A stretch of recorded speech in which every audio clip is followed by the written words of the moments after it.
Welcome to my YouTube channel doctor M N Kiani. तो अमूमन जब भी हम कोई ग्राफ बनाते हैं उसमें लाजमी नहीं होता कि आपके पास बिल्कुल सिंपल सा ग्राफ हो और आपके पास एक ही ग्राफ हो और उसको आप फॉरेन ओरिजिन में बना सकें। समटाइम ये होता है आपके पास ग्राफ बहुत ही कॉम्प्लिकेटेड होते हैं जिसमें वाई एक्सिस के अलॉन्ग आपने दो तीन वैल्यूज़ प्लॉट करनी होती है। मतलब लाजमी नहीं कि आपके पास एक सिंपल एक ही ग्राफ हो जिसमें एक ही एक्स एक्सिस हो और एक ही वाई एक्सिस हो, आपने वो प्लॉट करना हो। समटाइम आपके पास कॉम्प्लिकेटेड ग्राफ आ जाते हैं जिसमें वाई एक्सिस के अलॉन्ग आपने दो तीन क्वांटिटीज प्लॉट करनी होती है। ठीक है, तो इस तरह का ग्राफ प्लॉट करने के लिए आप ओरिजिन में किस तरह से प्लॉट कर सकते हैं। अगर आपको डबल वाई एक्सिस वाला ग्राफ बनाना हो वो किस तरह से बनाना है, एक एक स्टेप एक एक प्रोसेस में आपको स्क्रीन के ऊपर दिखाऊंगा। इससे पहले मैं आपको स्क्रीन पे ले चलूँ बगैर टाइम ज़ाय किए, आपसे रिक्वेस्ट है कि आप चैनल को लाजमी सब्सक्राइब कर लें, बेल आइकन प्रेस कर लें और वीडियो को लाइक कर लें ताकि इस वीडियो की रीच बढ़ सके और ज़्यादा से ज़्यादा लोग इससे मुस्तफ़ीद हो सकें बगैर किसी इंतज़ार के डायरेक्टली स्क्रीन पे। तो अगर आप स्क्रीन के ऊपर चेक करें, इस तरह का ग्राफ बनाना मैं आपको सिखाऊंगा कि जैसे यहाँ पे आपके पास दो डाटा हैं, डाटा वन और डाटा टू। एक मैंने प्लॉट किया हुआ है वाई एक्सिस के अलॉन्ग लेफ्ट साइड पे, एक डाटा मैंने प्लॉट किया हुआ है वाई एक्सिस के अलॉन्ग राइट साइड पे। तो इस तरह का अगर आप ग्राफ प्लॉट करना चाह रहे हैं जिसमें डबल वाई एक्सिस की वैल्यूज आपने प्लॉट करनी हो तो ये वीडियो स्पेशली मैंने आपके लिए बनाई है। इसमें एक एक स्टेप आपने सीखना है, एक एक अरेंजमेंट आपने सीखनी है। तो चलते हैं जी, पहले हम ओरिजिनल सॉफ्टवेयर ओपन कर लेते हैं और उसमें जो भी मैं कोई डाटा वैल्यूज़ ले लेता हूँ, कोई सी डाटा वैल्यूज़ ले लेता हूँ। तो मतलब लाजमी नहीं, अभी मेरे पास कोई डाटा नहीं, मैं ऐसे कोई सी वैल्यूज़ लेके आपको बनाना सिखा देता हूँ। तो सपोज़ ये मैंने कोई सी वैल्यूज़ ले ली हैं, इसमें जो डाटा वन है बी कॉलम है और डाटा टू जो है वो सी कॉलम है, उसमें मैंने कोई सी रैंडम वैल्यूज़ ले ली हैं।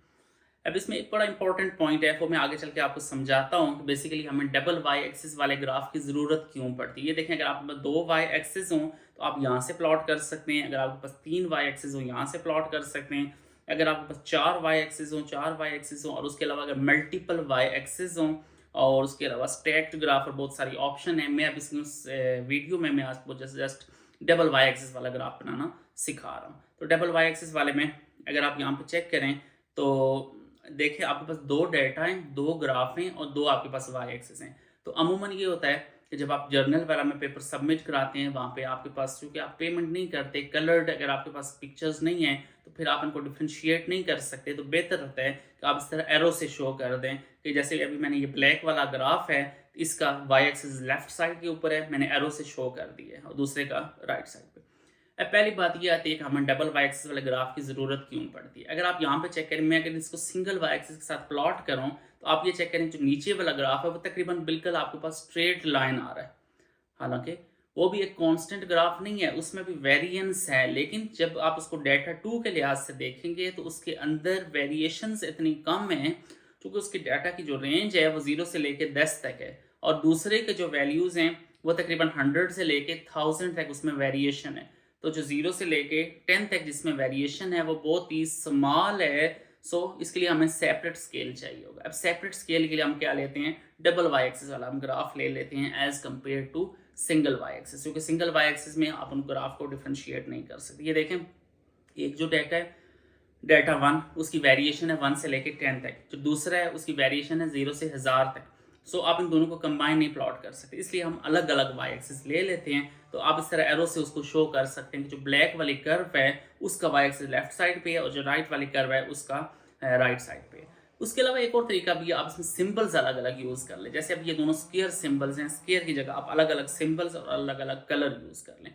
कलर से सिर्फ इसलिए डिफ्रेंशिएट नहीं हो सकता, समटाइम आप कलर पिक्चर्स नहीं प्रिंट करवाते जर्नल्स में, तो वहाँ पे आप कोशिश किया करें कि सिंबल अलग अलग यूज़ कर लें। जो लेफ्ट साइड वाला स्केल है उसके लिए सिंबल अलग यूज़ कर लें और जो राइट साइड वाला है उसके लिए आप ग्राफ के लिए सिंबल अलग यूज़ कर लें। यहाँ पे मैं एरो की प्रॉपर्टी चेंज कर लेता हूँ ताकि एरो ज़रा प्यारा सा लगे। उसके अलावा अब हम राइट साइड वाले में, जैसे लेफ्ट साइड वाले में हमने स्क्वायर सिंबल यूज़ किए हैं, तो अब राइट साइड वाले में हम कलर भी कोई और यूज़ कर लेते हैं और सिंबल भी मैं कोई और यहाँ पे यूज़ कर लेता हूँ ताकि आप सिंबल की मदद से भी शो कर सकें कि आपके पास जो डाटा वन है उसका ग्राफ फलां वाला है और जो डाटा टू है उसका ग्राफ फलां वाला है। सपोज यहाँ इसको मैं पेंटागन से शो कर देता हूँ और जो डाटा वन है उसको मैं स्क्वायर से शो कर रहा था। तो इस तरह से आप इन दोनों को डिफ्रेंशिएट कर सकते हैं। यहाँ पे आप जो एरो है उसकी प्रॉपर्टीज आप यहाँ से चेंज कर सकते हैं। तो इस तरह से अब इसकी लाइन की थिकनेस वगैरह, लाइन का कलर और बाकी सारी चीज़ें आप यहाँ से चेंज कर लें। जो एक्सेस है इसको भी आप थोड़ा सा बोल्ड कर लें ताकि एक्सेस क्लियर नज़र आए। ऐसे ही राइट साइड वाला जो एक्सेस हैं वहाँ पे भी उसको भी थोड़ा सा बोल्ड कर लें, एक्स एक्सेस वाले एक्सेस को भी बोल्ड कर लें।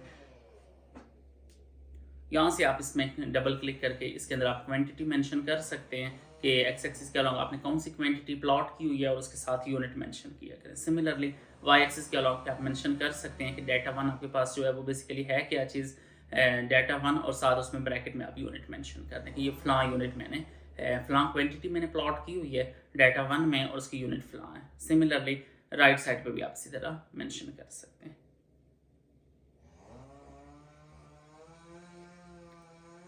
तो इस तरह से जी आप डबल वाई एक्सिस वाला एक अट्रैक्टिव सा आप ग्राफ प्लॉट कर सकते हैं। तो इसमें जस्ट ये है कि आप जो स्केल पर आप प्रॉपरली लें, तो स्केल इस तरह का होना चाहिए कि आपका जो डाटा पॉइंट कोई मिस ना हो और डाटा आपका क्लियर नजर आए। अब इसके अलावा मैं लाइन की थिकनेस और इसी से भी थोड़ी चेंज कर लेता हूँ ताकि जब प्रिंटेड वर्जन में आपका ग्राफ ज़रा अच्छा लगे। टॉप साइड पे अगर आप शो करना चाह रहे हैं तो स्केल आप शो कर सकते हैं, लेकिन इसमें चूंकि आपने टॉप साइड पे दूसरा राइट एक्सिस वाला आपने शो किया हुआ है, दूसरा वाला राइट एक्सिस वाला जो वाई एक्सिस है वो आपने टॉप वाले के साथ लिंक किया हुआ है, तो इसमें बेशक टॉप वाला आप एक्सिस शो ना करें।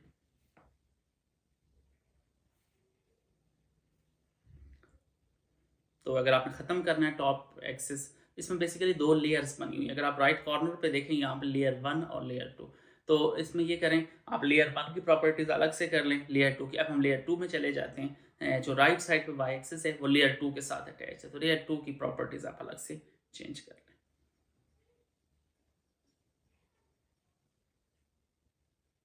तो ये देखिए जी, इस तरह से आपके पास ये एक फाइनल ग्राफ बन जाएगा। तो बाकी भी आप इसमें एक्सिस वगैरह की सेटिंग आप चेक कर लें। सपोज ये 0 से 1100 मैंने इसका स्केल लिया हुआ है, तो आप इसको 0 से 1200 कर लें ताकि वो ग्राफ एक दूसरे के साथ ओवरलैप भी ना करें और आपके पास जो स्केल है, आपके पास जो एक्सिस है वो ज़रा क्लियरली नजर आए। अब जस्ट हम इसको एक्सपोर्ट कर लेते हैं, चूँकि जब इसको आप यूज़ करेंगे किसी पेपर में तो आप वर्ड फाइल में आप इसको जेपीजी फाइल आपको चाहिए होती है। तो राइट क्लिक करके इसको एक्सपोर्ट में जाएँ तो आपके पास जेपीजी फाइल आ जाएगी। मैंने खैर अपनी तरफ से कोशिश की है एक एक स्टेप आपको डिटेल से समझाने की, एक एक चीज़ आपको क्लियर कराने की, लेकिन स्टिल अगर आपको किसी किस्म की कोई कन्फ्यूजन हो तो नीचे कमेंट सेक्शन में आके आप पूछ सकते हैं, मैं आपको प्रॉपरली गाइड करूँगा। Thank you so much. अल्लाह हाफ़िज़।